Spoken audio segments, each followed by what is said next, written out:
Ladies you. and gentlemen, we have a Q&A mic right here, so anybody's got a question, you got to come up so that you can be on the television. Let me try to do it with hands in some orderly kind of way.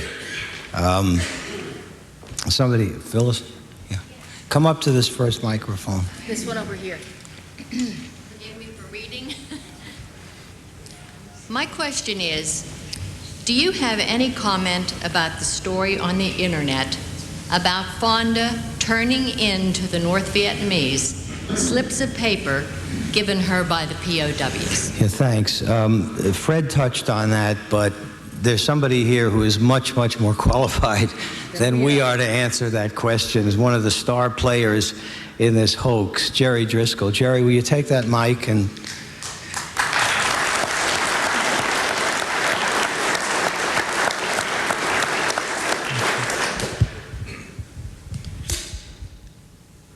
The story you probably all heard is referencing me and Larry Kerrigan, and there was also a civilian involved with it.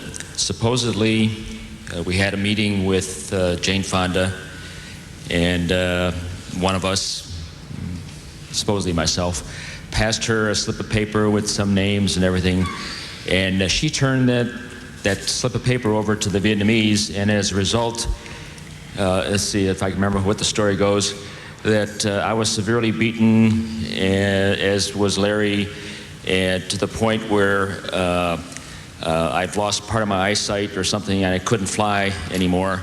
But those of you who know me know that that wasn't true, because I completed 24 years in the Air Force, retired, flew for American Airlines for 12 and a half years, retired, and I'm still flying the world's fastest business jet, the Citation 10, for another company.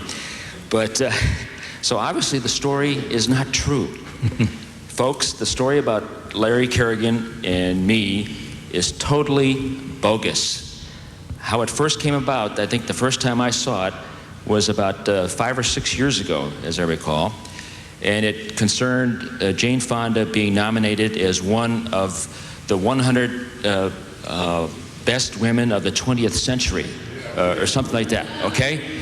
The latest iteration that I have seen, which has occurred about a year ago, showed a picture of Jane in a AAA site, which obviously is true, but then it progresses down again to the story about her nomination of the 20th century best women and everything else like that, and continues with the old story. This story has taken on a life of its own. It is not true. It has come across the internet from everywhere.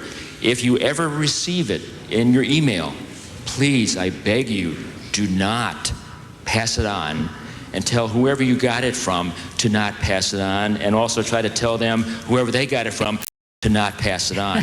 So we can at least slow it down. I doubt if we'll ever kill it. But please, I beg you, do not pass it on. It is not true. Okay? Thank you. You're still a traitor, though.